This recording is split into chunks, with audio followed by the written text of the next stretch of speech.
साल 2020 मुल्क की सियासत में खासा हंगामा खेज रहा। साल 2020 के दौरान हुकूमत और अपोजिशन के दरमियान महाजराई पूरे साल जारी रही। साल 2020 के अहम वाक़यात पर एक नज़र डालते हैं।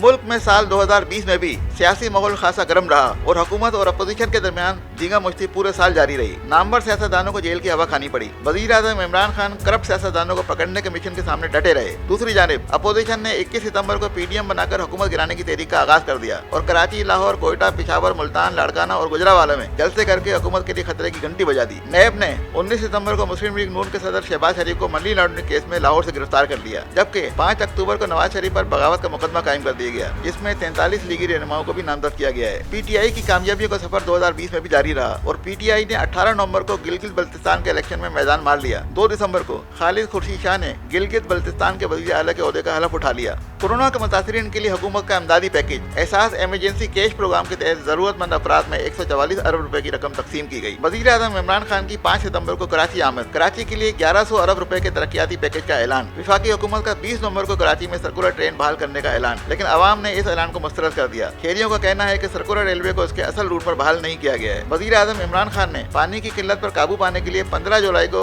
तामीर भाषा डैम की तामीर का बाकायदा इफ्तिताह कर दिया। सिंध हुकूमत ने 21 अगस्त को कराची में किमाड़ी जिले के नाम से 7वां जिला बनाने का ऐलान कर दिया। 27 फरवरी पाकिस्तान की तारीख का बदकिस्मत दिन, जब कोरोना ने पाकिस्तान में भी अपने पंजे गाड़ दिए। 2 मरीजों में कोरोना की तस्दीक। 19 मार्च को केपीके में कोरोना ने 2 अफराद की जानें ले ली। 18 मार्च को कोरोना के बाइस सिंध भर में लॉकडाउन का ऐलान। साल 2020 के दौरान मुल्क में मुख्तलिफ हादसात में सैकड़ों अफराद की जानें चली गयी। 29 फरवरी को सक्खर में ट्रेन ने मुसाफिर कोच को रोन डाला, जिससे 19 मुसाफिर जाबाक हो गए, जबकि 9 मार्च को गुलबहार में इमारत गिरने से 13 अफराद, जबकि 10 जून को लियारी में एक और रिहायशी इमारत गिरने से 20 अफराद जाबाक हो गए। 23 मई पाकिस्तान की तारीख का एक और बदकिस्मत दिन, जब लाहौर से कराची आने वाला पीआईए का तैयारा कराची एयरपोर्ट के करीब गिरकर तबाह हो गया, जिसमें 96 मुसाफिर जाबाक हो गए। 30 जून को कराची स्टॉक एक्सचेंज पर दहशतगर्दों का हमला, 4 सिक्योरिटी गार्ड जाबाक हो गए। 27 अगस्त को कराची में गरज चमक के साथ तबाहकुन बारिश का 90 साल रिकॉर्ड टूट गया। शहर में 6-6 फीट पानी खड़ा हो गया। शहरियों को खरबों रुपए का नुकसान उठाना पड़ा। 28 अक्टूबर को पेशावर के मदरसे में बम धमाका, 18 अफराद शहीद जबकि 112 जख्मी हो गए। कोरोना के बाद पाकिस्तान में भी पूरे साल जारी रहे, जिसने नामवर शख्सियत की जानें ले ली। 21 दिसंबर को मुस्लिम लीग नून की सेनेटर कलसूम परवीन कोरोना से जाबाक हो गई, जबकि 24 दिसंबर को पीपल्स पार्टी के रुकन कौमी असम्बली पी नूर मोहम्मद जिलानी कोरोना के शिकार होकर मौत की आगोश में चले गए। साल 2020 महकमा पुलिस के लिए भी अच्छा साबित नहीं हुआ और महकमा पुलिस सिंध के 4000 अफसरान व एहलकार कोरोना का शिकार हुए, जबकि 22 अफसरान व एहलकार कोरोना के मर्ज में मुब्तला होकर शहीद हो गए। कोरोना से नामवर शख्सियत मुतासिर हुई, जिनमें वज़ीर आला पंजाब उस्मान बुज़दार, मौलाना तारिक जमील, अनवर मकसूद, अदाकारा माहिरा खान, बेरोज सफदारी और दीगर शामिल हैं।